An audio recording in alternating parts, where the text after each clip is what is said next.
नमस्कार दोस्तों, स्वागत है आपका हमारे channel Rathore sir online classes पे। आज हम आपके सामने लेकर आए हैं माई मदर एट 66 क्लास 12 की इंग्लिश की जो बुक है फ्लेमिंगो, उसका पार्ट 6। तो चलिए शुरू करते हैं। देखिए, पिछले वीडियो में हमने देखा था उसके डिफिकल्ट वर्ड्स के बारे में, वो पोएम हमको क्या मैसेज देती है, उसके की पॉइंट्स के बारे में। अब हम जानेंगे कि पिछली जो एग्जाम्स में इस चैप्टर से रिलेटेड कौन कौन से क्वेश्चन आए हुए हैं और इसके जो रेफरेंस टू कॉन्टेक्स्ट के लिए इंपॉर्टेंट लाइन कौन कौन सी है। तो चलिए शुरू करते हैं। तो देखिए, रेफरेंस टू कॉन्टेक्स्ट में इसमें जो कुल मिला के 7 लाइनें ऐसी हैं जिनकी रेफरेंस टू कॉन्टेक्स्ट अब तक एग्जाम में आया हुआ है। हालांकि ये सिंगल सेंटेंस की पोएम है, लेकिन फिर भी बहुत इंपॉर्टेंट है। तो देखिए, इसमें सबसे पहले तो ये है कि जो इसमें जो लाइन है, doze open mouth her face ashen like that of a corpse. फिर but soon put that thought away.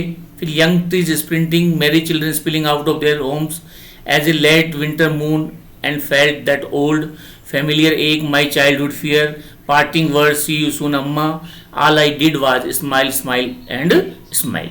ये जो रेफरेंस टू कॉन्टेक्स्ट के लिए मेन लाइंस हैं। आपको क्या होगा, एग्जाम में से इनमें से ही कोई सी एक लाइन आएगी और आपको उसको पूरे डिटेल रूप से उसकी व्याख्या करनी पड़ेगी, उसको एक्सप्लेन करना पड़ेगा कि वो वास्तव में वो लाइन कहना क्या चाहती है। तो चलिए शुरू करते हैं।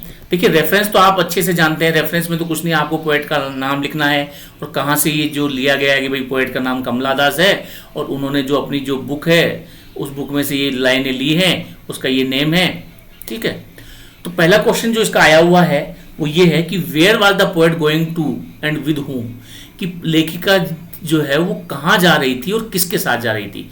तो ये तो मैं बार बार आपको रिपीट कर चुका हूं कि the poet was driving from her parents home to Cochin airport, कि पोएट जो है वो अपनी माँ के घर से, अपने पेरेंट्स के घर से कोचीन एयरपोर्ट तक ड्राइविंग कर रही थी, मतलब कार से जा रही थी। She was accompanied by her mother, और उनके पास में उनके साथ कौन है, उनकी 66 ईयर ओल्ड उनकी मदर है। तो ये तो हो गया हमारा क्वेश्चन नंबर 1। नेक्स्ट क्वेश्चन देखिए। नेक्स्ट क्वेश्चन हमारा आया हुआ है जिसमें आपको रेफरेंस टू कॉन्टेक्स्ट सहित व्याख्या करनी थी कि her face ashen like that of a corpse, कि उनका जो चेहरा जो था वो एशन था। एशन का मतलब राख की तरह, जैसे निर्जीव होता है, बिल्कुल सूखा। जैसे आपने देखा होगा तो राख जो होती है बिल्कुल सूखी होती है, उसमें किसी भी प्रकार की कोई मॉइस्चर नहीं होता। तो यहाँ पे हमारी जो लेखिका ये कह रही है कि she notice her mother dozing with her mouth, कि उस हमारी जो राइटर है वो ये नोटिस करती है कि उनकी जो मदर है वो डोजिंग का मतलब नींद में ऊँग रही है, नींद से, मतलब नैप बोलते हैं जिसको, नैप, शॉर्ट नैप बोलते हैं जिसको, dosing with her mouth wide open. और जैसे आपने बुजुर्गों को देखा होगा, कई बार वो सोते सोते उनका मुंह खुल जाता है। तो आपने कभी लाश भी देखी होगी किसी की, या किसी का डेड बॉडी भी देखी होगी कि डेड बॉडी जो होती है उसका जो मुंह भी हमेशा ओपन, इसका जो माउथ होता है वो भी हमेशा ओपन होता है। ठीक है, तो वो उनका जो माउथ है वो बिल्कुल ओपन है, जैसे कोई डेड बॉडी का माउथ हो। Her face looked pale and dull, और उनका जो चेहरा है वो बिल्कुल पीला पड़ा हुआ है, बिल्कुल डल दिखाई दे रहा है, उसमें किसी प्रकार की कोई चमक नहीं है। And as lifeless as a dead body, और उतना ही लाइफ लेस है जैसे कि कोई डेड बॉडी होती है। The mother seems to have lost the vitality of life, और ऐसे लग रहा है कि माँ में जीवन की पूरी जो वाइटलिटी, पूरी जो ऊर्जा है, जो एनर्जी है, वो उसकी मदर की जो है वो खत्म हो चुकी है। नेक्स्ट देखिए, हमारा क्वेश्चन क्या आया हुआ है। नेक्स्ट जो हमारी लाइन आई हुई है वो है young trees sprinting and Mary children spilling, कि यंग जो ट्रीज है वो स्प्रिंटिंग यानी भाग रहे हैं, और मैरी चिल्ड्रन यानी खुश जो बच्चे हैं वो घर से बाहर निकल रहे हैं, दौड़ रहे हैं एक तरह से, मतलब स्पिलिंग मतलब coming out from the house, coming out of the house. तो young trees seems to be running past और sprinting while travelling in a speeding car, और जो यंग जो ट्रीज हैं, बिल्कुल जो जवान जो पेड़ हैं, वो इतना फास्ट दौड़ रहे हैं, इतना तेज दौड़ रहे हैं, वो ऐसे हालांकि पेड़ नहीं दौड़ रहे, पेड़ स्थिर, लेकिन वो ऐसे लग रहे हैं कि जैसे पेड़ बहुत तेजी से with travelling in speeding car. जब आप स्पीडिंग कार में यात्रा करते हैं तो आपको पेड़ आगे पीछे, देखिए मैंने इसका पिक्चर भी लगाया है। The merry children who are enthusiastic, जब आपने हमेशा बच्चों को देखा होगा कि देखिए बच्चों में एक अलग से ही जोश होता है। एंथुसियास्टिक मतलब यहाँ पे हमारे जो राइटर है उसने कॉन्ट्रास्ट का यूज किया है कि एक तरफ तो उसकी जो माँ जो बैठी हुई है वो बिल्कुल डेड मरी हुई लाश की तरह बैठी हुई है। दूसरी तरफ बाहर का जो दृश्य है उसमें जो बच्चे हैं वो एक तरह से ऊर्जा का प्रतीक है, वाइब्रेंट। आपने देखा होगा कि बच्चे बिल्कुल ही एक जगह बिल्कुल चंचल होते हैं, बच्चे एक जगह नहीं बैठते, एक्टिव होते हैं, बिल्कुल फुर्ती होती है उनमें। Are spilling out of their homes, वो अपने घरों से बाहर निकल के आ रहे हैं। For time being she could keep away thoughts of old age and separation from her mind.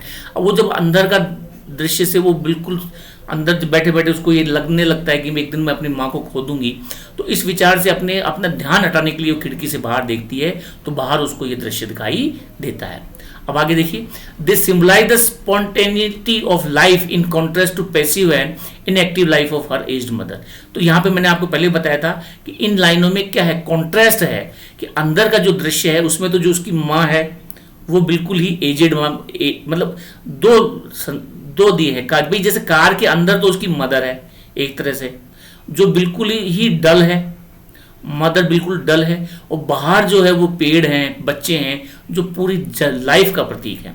Her mother is an image of ageing decay and passivity. उसकी माँ तो बूढ़ी हो चुकी है तो बुढ़ापे का प्रतीक है। एक डिके का मतलब होता है नष्ट होना, धीरे धीरे उम्र खा के कोई चीज नष्ट हो जाती है, सड़ जाती है, उसे बोलते हैं डिके। एंड पेसिविटी निराशा का प्रतीक है उसकी जो माँ है।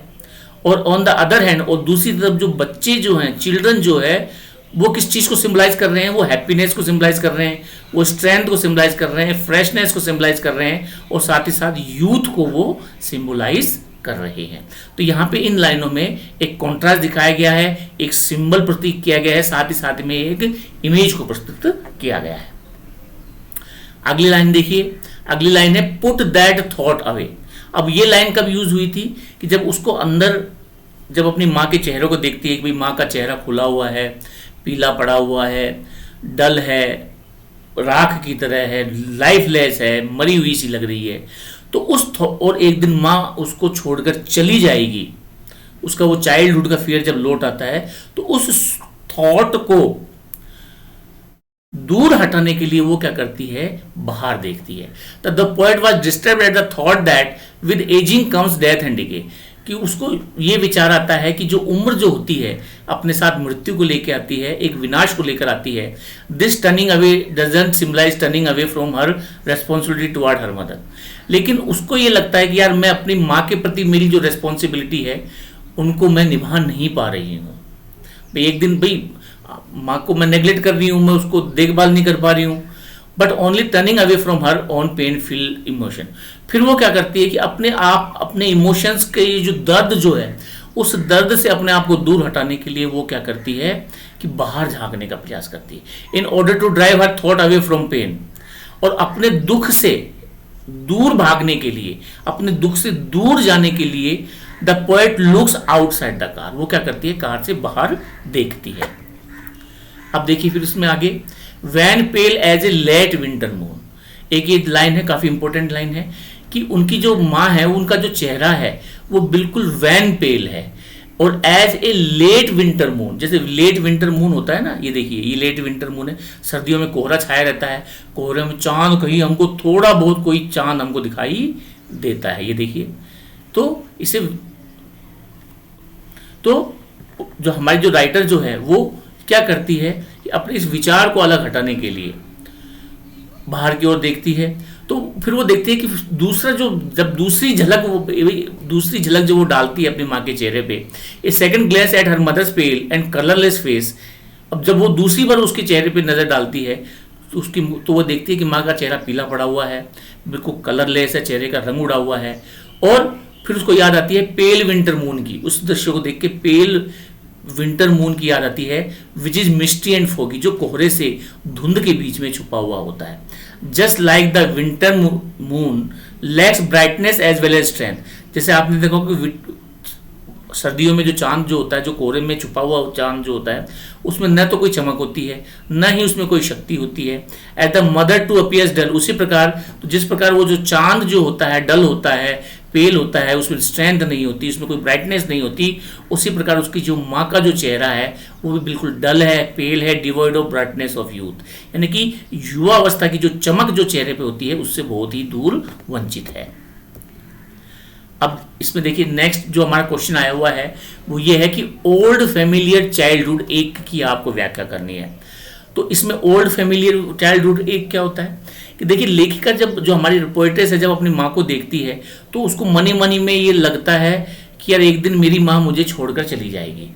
तो बचपन में भी जब वो क्या होता था कि आपने देखा होगा किसी बच्चे को माँ जब गोदी से उतारता है तो उससे वो बिछुड़ने का जो डर जो उसमें होता है, तो उसमें वो जो बिछुड़ने का जो डर होता है वो उसको क्या करता है कि उसको उतरने से मना करता है कि यार अगर मैंने माँ की गोद से उतर गई या मैं माँ से थोड़ा दूर चली गई तो मेरी माँ मुझे हमेशा के लिए छोड़ के चली जाएगी।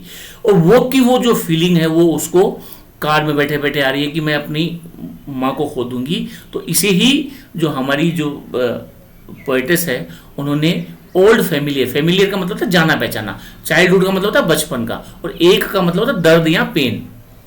तो the poet look intensely at her mother who was taking in nap.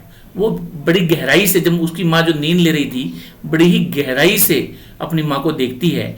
And dosing of with her mouth wide open, जो नींद ले रही थी जिसका मुंह खुला हुआ था। Her pale face look as a pale as a dead body, और उसका जो पीला चेहरा है वो ऐसा दिखाई दे रहा है जैसे कोई डेड बॉडी हो। So this arouses pain in poet's heart. इससे क्या होता है कि पोएट जो रहती है उसके दिल में एक दर्द पैदा होता है, एक पीड़ा पैदा होती है। As a the childhood fear of losing her mother haunt her, और उसके मन में फिर वही दर्द सताने लगता है, वही ख्याल उसको आने लग जाते हैं कि एक दिन मेरी माँ मुझे छोड़कर चली जाएगी। It was really that she found hard to accept that with ageing, और वो अपनी माँ के बुढ़ापे को स्वीकार नहीं कर पा रही है। वो ये स्वीकार नहीं कर पा रही कि जिंदगी में हमें एक दिन पैदा हुए हैं तो बूढ़े भी होंगे, बूढ़े भी होंगे तो मरेंगे भी। तो और सेपरेशन को स्वीकार नहीं कर पा रही है, और अपनी माँ की जो डेथ है जो अनअवॉइडेबल है, अपरिहार्य है, वो उसको स्वीकार नहीं करना चाहती। अब देखिए इसमें नेक्स्ट जो लाइन आई हुई है वो है सी यू सून अम्मा, कि अम्मा हम फिर मिलेंगे। तो इसमें क्या है कि इस लाइन में एक पॉजिटिव थॉट को दिखाया गया है। देखिए इसमें दो तीन चीजें हैं। एक तो इसकी जो थॉट है वो पॉजिटिव है, आगे मिलने की माँ को वो उसको कंसोल कर रही है, माँ को तसल्ली दे रही है कि माँ तुम अभी और जियोगी, हम फिर मिलेंगे। तो she bid goodbye to her mother with the parting words see you soon amma. वो उसको गुड बाय कहती है, अलग होते वक्त ये शब्द कहती है कि माँ हम जल्दी ही मिलेंगे। This was a way of reassuring herself and her mother that they will meet again. तो वो खुद को भी एश्योर करती है कि मैं अगली बार जब माँ से मिलूंगी तो माँ जिंदा रहेगी, और माँ को भी एश्योर कर रही है कि माँ हम दोबारा जरूर मिलेंगे। The poet continues smiling. अब वो क्या करती है, उसके अंदर तो दर्द छुपा हुआ है लेकिन फिर भी उसको मुस्कुराती है। तो the poet continues smiling is an attempt to overcome the ache and fear inside her heart.